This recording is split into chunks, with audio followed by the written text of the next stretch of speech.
비록 내게 보이지 않아도, 비록 내게 느껴지지 않아도 하나님은 멈추시지 않네. 하나님은 새 일 행하시네.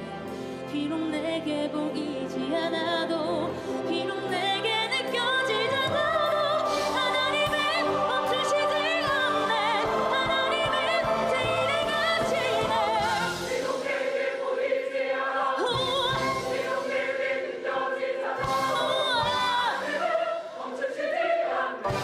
하나님은 새 일 행하시네. 비록 내게 보이지 않아도, 비록 내게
첫 번째로 성경이 증언을 하고 있습니다. 아기 예수는 화목제물로 오셨다.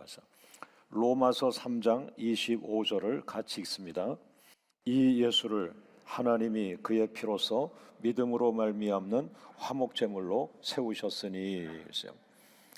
하나님께서는 나와 같은 죄인과 화목하게 되기를 원하셨습니다.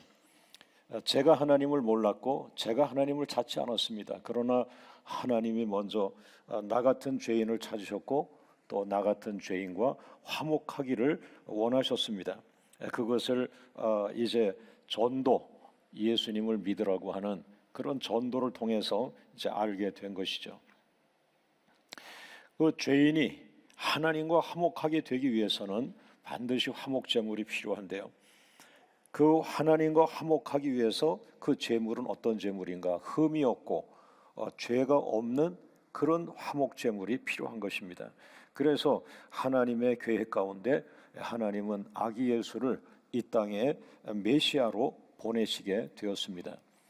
그래서 그 예수님은 결혼하지 않은 그 여인을 통해서 성령으로 잉태되었고 그 성령으로 태어나게 되었습니다. 성령으로 잉태되고 성령으로 태어나게 된 것은 죄 없고 흠이 없는 화목제물이 되기 위함이신 거죠. 자, 두 번째로 그 아기 예수가 화목제물로 온 것은 두 번째 같이 읽어봅니다. 아기 예수는 하나님의 사랑의 결과물이다. 여러분과 제가 원하지 않은 것을 하나님께서 계획하신 것이죠. 하나님의 사랑으로 계획하신 건데요. 요한일서 4장 10절 말씀 같이 읽습니다. 사랑은 여기 있으니 우리가 하나님을 사랑한 것이 아니요 하나님이 우리를 사랑하사 우리 죄를 속하기 위하여 화목제물로 그 아들을 보내셨습니다. 그러니까 여러분이 하나님을 사랑하기 전에 하나님이 여러분을 사랑하셨다는 거예요. 이제 이것이 계속 나이가 들어가면서 믿음의 연륜이 쌓이면서 그것이 무엇인지를 깨닫게 되는데요. 하나님이 나를 먼저 사랑하셨구나. 하나님이 나를 사랑하신 거야. 예. 할렐루야. 여러분 부부 가운데 한번 생각해 보세요. 남편이 사랑했나요? 아내가 사랑했나요? 예. 나중에 나이가 들면서 우리 남편이 나를 이렇게 먼저 사랑했구나 하는 거를 더 깊이 느낄 때가 혹시 있을지 모르겠어요. 그렇게 되면은 나이가 들어서 그것이 새로운 의미로 다가오게 되는데, 여러분 신앙생활을 어려서부터 한 분들을 모태신자라고 합니다. 자기가 예수님을 만난 적이 없고 또 자기가 하나님을 만난 적이 없어도 그냥 어머니 할머니가 교회 나갔기 때문에 나도 교회를 나가게 되었다는 거예요. 그러나 나중에 나이가 들면서 하나님이 나를 이렇게 사랑하셨구나라고 하는 하나님과의 만남, 하나님을 만나는 어떤 그런 기회가 될 때 하나님이 진짜 나를 사랑하셨구나, 하나님이 진짜 나를 사랑하셨구나 하는 이걸 느끼면서 거기에서 작곡도 되고 작사도 되고 설교도 나오고 책도 나오고 간증도 나오게 되는 것입니다.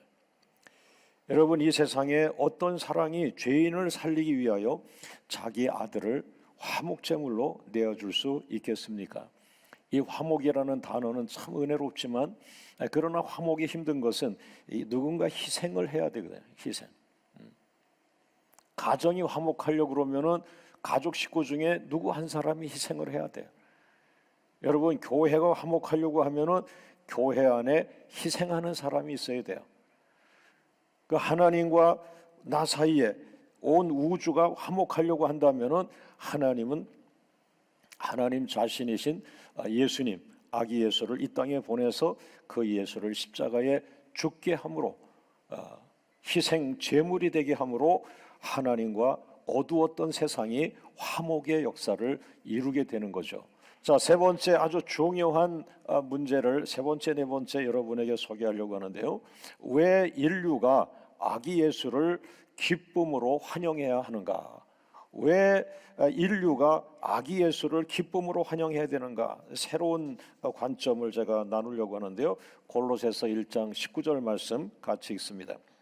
아버지께서는 모든 충만으로 예수 안에 거하게 하셨다. 다시 한번요. 아버지께서는 모든 충만으로 누구 안에? 예수 안에 거하게 하셨다. 그러니까 이 아기 예수는 아주 특별하시다. 하나님께서 아기 예수 안에 모든 충만으로 거하게 하셨다 그랬거든요. 그러니까 그냥 베들레헴에서 아기 한 명이 응애하고 태어난 게 아닌 거예요. 하나님의 모든 충만을 가진 그 하나님이 인간의 모습을 입고 오신 거죠. 그런데 이 아버지께서는 모든 충만으로 예수 안에 거하게 하셨다는 이 깊은 뜻이 있는데요. 이것은 무슨 뜻일까요? 여기서 모든 충만이라고 하는 말은 그 헬라 말로 플레로마라는 말이에요. 이것은 이사야 선지자의 예언을 참고하시면 돼요.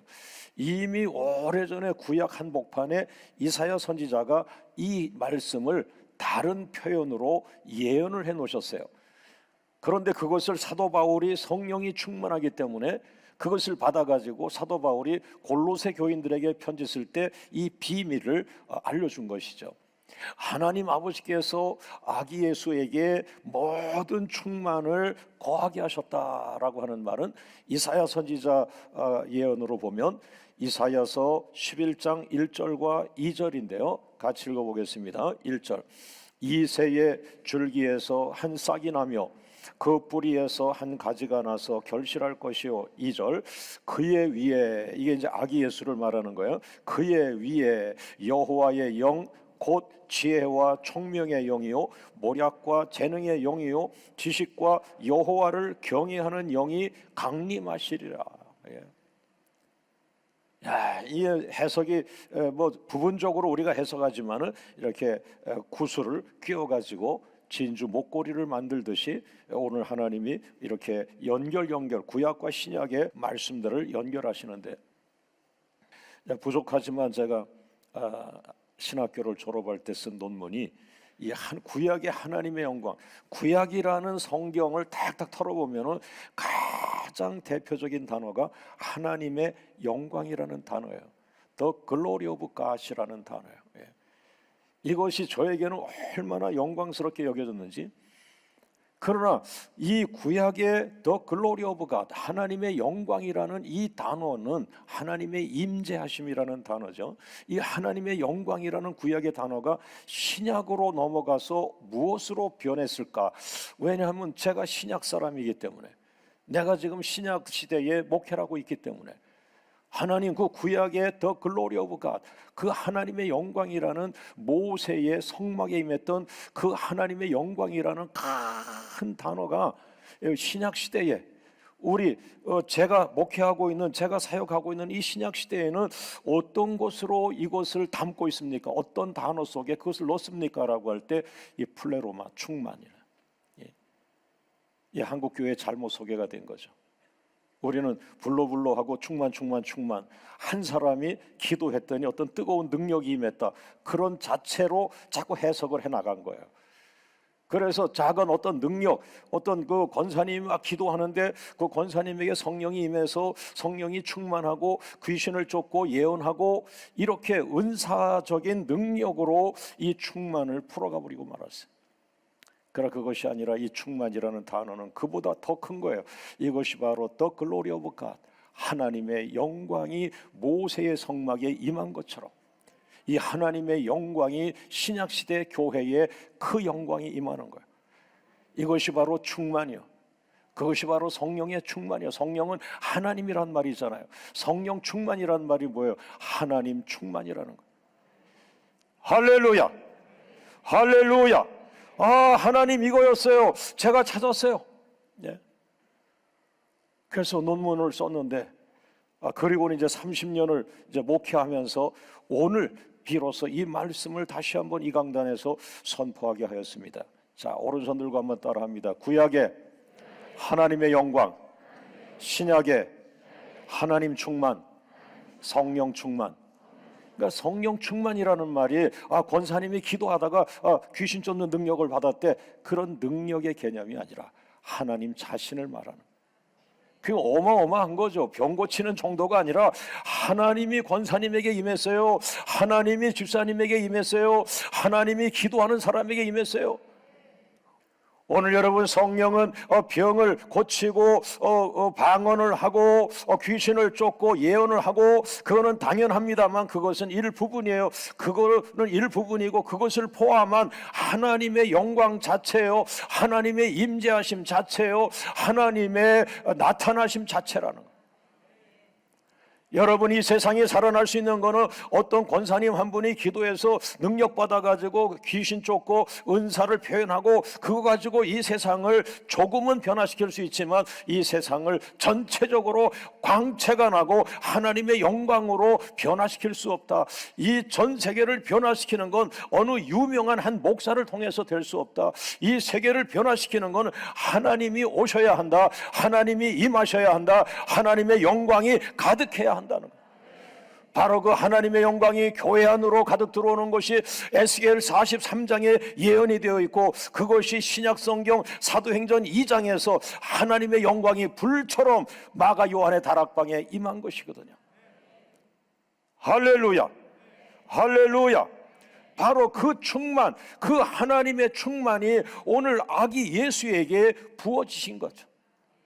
그래서 오늘 인류는 아기 예수를 대단히 환영을 해야 할 뿐 아니라 그 아기 예수를 자기의 구원자로, 자기의 치유자로, 자기의 선한 목자로 모셔야 되는 것이죠. 자, 네 번째로 아주 중요한 얘기를 하는데, 네 번째로 왜 교회가 아기 예수를 기쁘게 환영해야 하는가? 따라합니다. 왜? 인류가 왜? 교회가 인류를 아까 얘기했어요. 온 세상 전체가 살아날 수 있는 것이 아기 예수 탄생이에요. 그 아기 예수가 바로 하나님이시고 하나님의 충만을 가지고 오셨고, 할렐루야.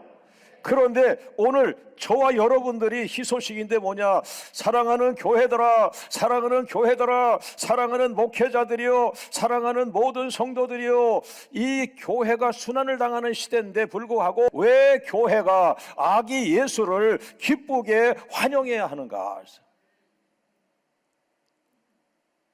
목사가 유명해도 교회를 구원할 수 없어요. 장로님들이 돈이 많은 부자 장로님이라 하더라도 교회를 구원할 수 없어요. 이 교회는 바로 아기 예수 탄생, 예수님에게 교회를 묶어버렸어요.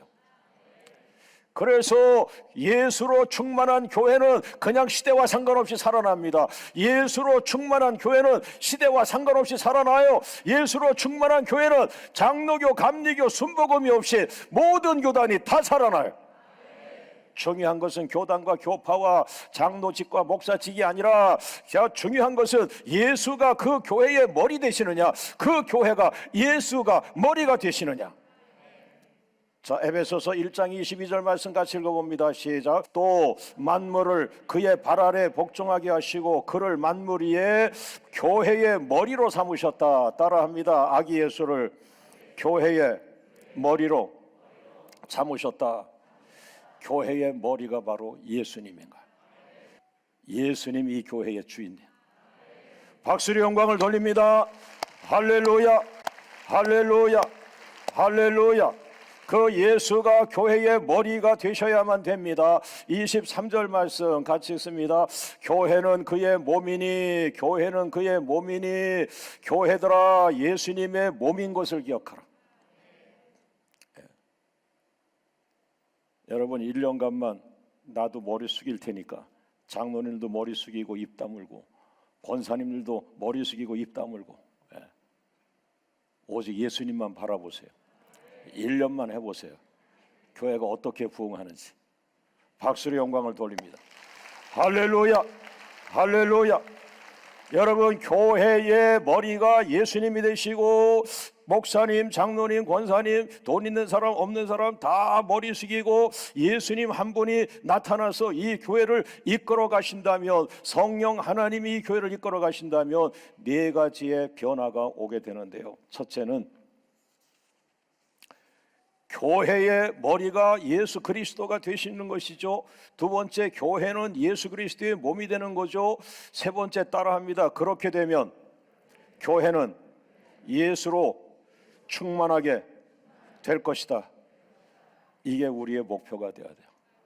야, 그 돈 많은 사람 들어와서 그 우리 유명한 장로 세웠어. 예. 아, 우리 목사님 또 공부 많이 했어. 예. 이런 의미가 없는 거예요. 예. 우리 교회 주인이 예수 그리스도인가? 우리 교회 머리가 예수 그리스도인가? 우리 교회가 예수 그리스도로 충만한가? 이게 되어지고요. 우리 교회가 예수 그리스도로 충만하게 되어지면서, 따라합니다. 우리 교회는 예수 그리스도로 만물을 충만케 채워주는 교회가 된다. 이걸 놓친 거예요.